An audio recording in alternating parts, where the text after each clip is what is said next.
Hello guys, ito si Crypto Benz at kung bago ka lang sa channel na ito ay subscribe mo na ako para sa mga upcoming videos ko at ma-alert ka na rin.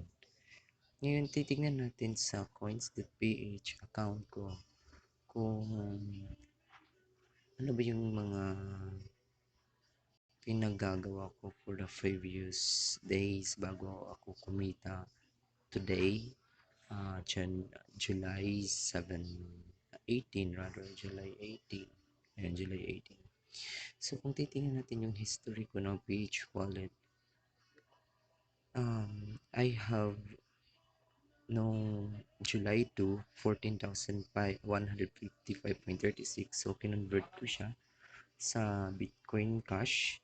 And then, later on, July 11, nagdagdag ako ng 3,500. So, ang naging capital ko is 14,500, 1,155.36. Idagdag natin yung 3,500 na ang dagdag ko. So, meron akong 17,655.6. At today, successful ko itong na-convert into 18,000. Kung titignan nyo, yun, 18,000 kasi umakyat bigla ang Bitcoin. So, kapag umakyat yung presyo ng Bitcoin, kahit mababa pa yung presyo ng isang Bitcoin Cash, magdo-domino effect yan. Bibigla rin tataas yung presyo.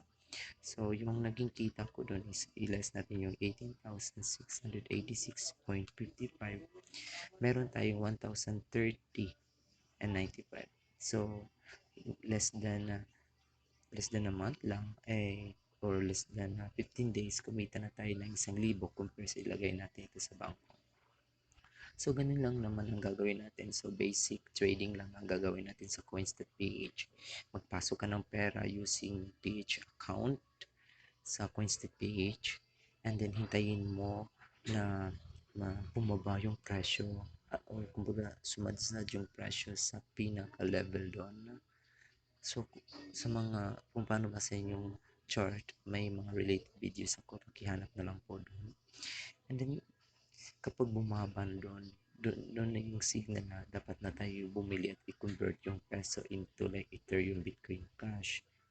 Kung dito tayo sa coins.ph app or yung sa website, kapag umakyat na ito and then kumita tayo ng say 30 to 40 to 50% or higher, pwede na natin i-convert ulit yun, ibalik natin sa peso account. Ganun lang naman yung gagawin natin. Peso to other cryptocurrency pag umakyat, then cryptocurrency back to peso account. Yun lang naman po. So maraming salamat po and please don't forget to subscribe.